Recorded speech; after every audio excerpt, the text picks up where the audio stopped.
Bonjour et bienvenue sur Direct Gestion. Bonjour Fabrice. Bonjour Lucie, bonjour à tous. On parle tout de suite de montres connectées. C'est l'Apple Watch. C'était un petit peu le gros événement de tous les geeks.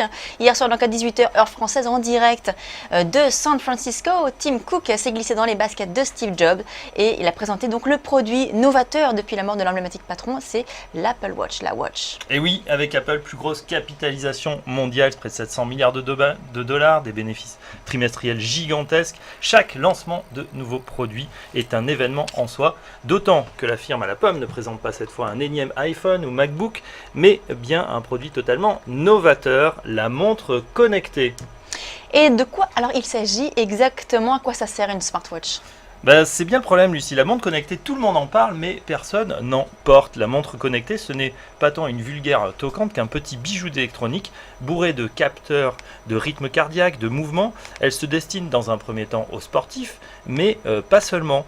En cela, Apple surfe sur la vague du Quantified Self. On se fixe un objectif et on s'évalue en mesurant sa progression, combien de kilos perdus, combien de pas réalisés, combien d'heures de sommeil.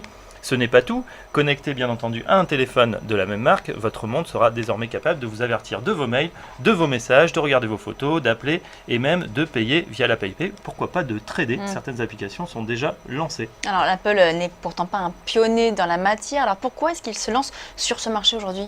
Il faut se souvenir qu'Apple est très fort pour imposer un standard, même s'il n'est pas le premier à innover. Le MP3 par exemple n'a réellement décollé au début des années 2000 qu'à partir du moment où Apple a lancé l'iPod. La firme de Cupertino a également défriché le marché de la tablette tactile avec l'iPad qu'elle domine encore outrageusement aujourd'hui.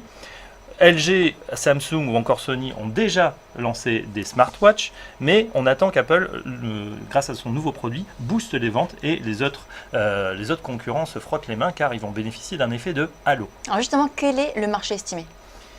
Alors, on se demande si on va assister à un engouement comparable à celui provoqué par la tablette tactile. En tout cas, les premières estimations sont très enthousiastes. Le cabinet Strategy Analytics pense que l'arrivée de la Watch va faire exploser le marché de 4 millions de montres connectées en 2014. On passerait à 20 millions cette année. GfK, un autre cabinet, est encore plus optimiste avec 26 millions d'unités cette année. En tout, un marché estimé à 16 milliards de dollars à horizon 2020. Je rappelle que 16 milliards, c'est moins qu'un trimestre de profit d'Apple, 18 milliards au dernier trimestre 2014. Donc c'est un relais de croissance pour Apple, mais c'est également le moyen de fidéliser un petit peu plus ses utilisateurs. Alors la Watch, on l'achète? Je vois que vous ne l'avez pas au poignet encore. Non, elle ne sortira que le 24 avril aux États-Unis, au Japon et en Europe de l'Ouest. Si je vous ai convaincu, Lucie, il faudra débourser de 349 à 1100 dollars pour les versions classiques et jusqu'à 10 000 dollars pour la version luxe en or 18 carats.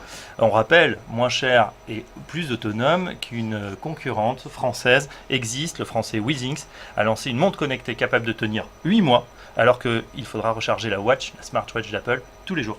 Merci Fabrice. Je vous laisse pour la suite de Direct Gestion. Vous allez recevoir Bertrand Lamiel de B Capital. Alors vous allez parler de quoi?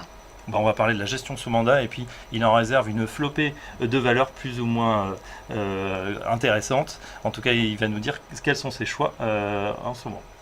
C'est tout de suite Direct Gestion.